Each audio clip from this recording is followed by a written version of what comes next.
YouTube watching population. Welcome to my second vlog post, now featuring an intro and outro with original music by my flatmate Maya Coleman. It's my theme song. I'm very excited for it. I would like to talk about some things from last week's videos. Yes, Sarah, that was my copy of Stage Beauty. Also, Carter watched your video and remarked on how similar we are, which was funny. But another thing, I like to keep up with the stats of videos, like who's watching them. And I've noticed that I have more watchers in the UK, which is only true for my videos, not Kara and Sarah's. So that's interesting. And then also, for a while I had a teenage boy following, apparently. I didn't know I appealed to that crowd, but hello. So maybe my brother did watch it, but I doubt it. But he needs to call me, because I haven't talked to him in a while. But anyway, now I appear to have an older men following, which is a little strange. I didn't really know they frequented YouTube, but hello, welcome. So that's kind of silly. I would like to talk about something that's going on back in the US. Tonight is the opening of AMTA's Songs for a New World at Oberlin, which is a lovely little production I helped with over a winter term, except I didn't really have to help because everyone was on top of their stuff and I was supposed to be ASMing. There wasn't much for me to do, so I just sat there and listened to some really awesome people sing. So they're opening tonight, and it's going to go wonderfully and splendidly, I know, because they're wonderful people. Also, I think if I did this correctly, you should be hearing a lovely rendition of My Life Would Suck Without You by Kelly Clarkson, which us techies recorded to cheer up the actors during Tech Week.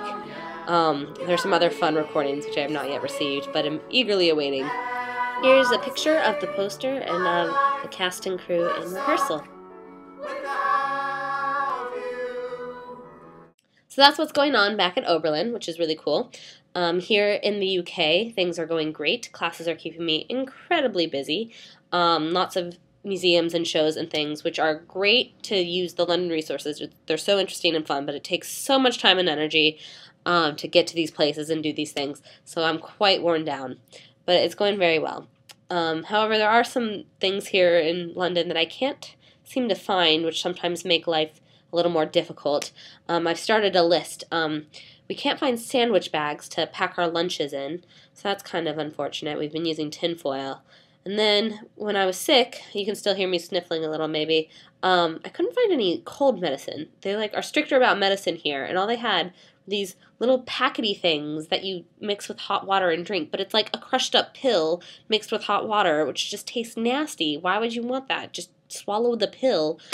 So that was unfortunate. I just wanted some NyQuil so I could breathe and sleep and do those things that are kind of important to life, you know. But that didn't happen. Also, they don't have very many public trash cans, or rubbish bins, as I guess they would say, though I haven't actually heard anyone call them that, but I don't talk to random British people about rubbish bins, so I guess that's why. But I guess they just carry their trash in their pockets until they get to where there's a trash can, which is what I've been doing, which is funny, because, there's no litter, either.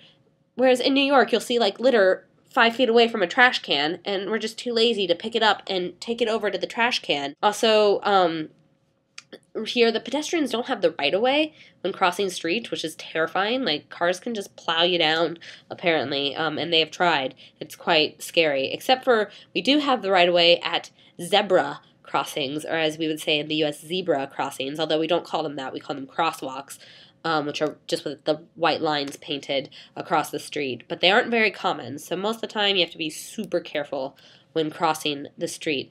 Also, there's not any really good coffee here, which is okay because there's lots of good tea, so it's been alright, but there's no good coffee. And they no longer apparently give playbills at shows, which is really bumming me out. You have to pay £4 or £5 for a really fancy program, and I just want a little playbill, so I know who I'm seeing. I like to look at the techies and see what they've done, because nobody pays attention to techies but other techies, and I can't do that because I don't want to pay £5 for this glossy, fancy, picture-written thing, and they just don't give you playbills anymore. So that kind of sucks, but it's okay. But I have a few stories from this past week.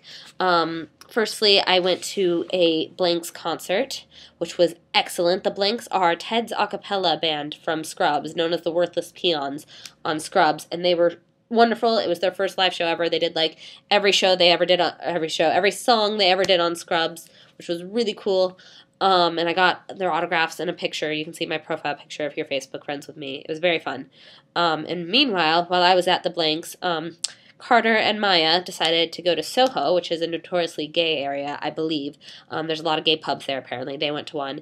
And then they found an article later that said that very same night, Prince Harry had been at a gay pub in Soho with a bachelorette party, and they'd been like 3 blocks away from him. So that's awesome, except I wasn't there because I was at the Blanks concert.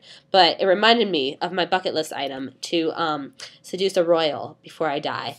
So we'll see if I meet Prince Harry while I'm here. Apparently he chills in gay pubs, so that's where I'm going to go. Here's a picture of him from that night looking quite worse for the wear, and I'll include a link to the article in the thingamabob. Another pub incident was kind of fun. We were in this pub, because that's cool, we can do that here. Not at home. You have to, binge drink in your rooms. But we were at a pub, and Carter had his eye on this really cute boy all night, and finally was like, Audrey, go find out if he's gay. So I was like, okay. So I went, and he wasn't gay. Sorry for Carter. But he thought I was really cute, so that was fun. So I've officially flirted with my first cute British boy, which was very nice. Another fun thing that has happened this week is I got to go see Frankenstein, directed by Danny Boyle of Slumdog Millionaire fame, among other things. It was so incredible. If you're a theater person and you want to talk about it with me, Skype me, email me, whatever. But I won't go into detail. However, it was starring, firstly, Johnny Lee Miller, who is famous for, besides acting, marrying Angelina Jolie. It was her first husband when she was like 21 or something. But he played the monster that night. They alternate who plays Frankenstein and who plays the monster. So the opening scene is, he comes out of this womb-like structure, just naked, like a baby, and is crawling around the stage. And all I could think of was, that has been inside Angelina Jolie. Except not really, because I got distracted by the awesome acting. But the thought crossed my mind. But then, playing Frankenstein was Benedict Cumberbatch, who is the new Sherlock in the BBC Sherlock series. He was so wonderful. He has this wonderful Alan Rickman voice. I stood by the stage door after the show, and I met him, and he signed my ticket. There. Haha. Signed my ticket, which is really cool. I was in the 3rd row, you can see. Yeah. Anyway, he signed my ticket. He wouldn't get a picture with me, though, because he was feeling pretty exhausted, which is understandable after watching that show. So that was kind of sad. But then he, rode off on his motorcycle. So that was really cool. And it's a great production, and if you get a chance, you should see it. I've looked up some articles, and I found out it's actually going to be beamed live into cinemas on March 17th in both the US and the UK. So if you want to see it, you should look into some more information on that. So yeah, sorry this video has been so long. I've had a very busy week, but I'll see you next Wednesday. And look out for Kara and Sarah later. And that's all. Bye.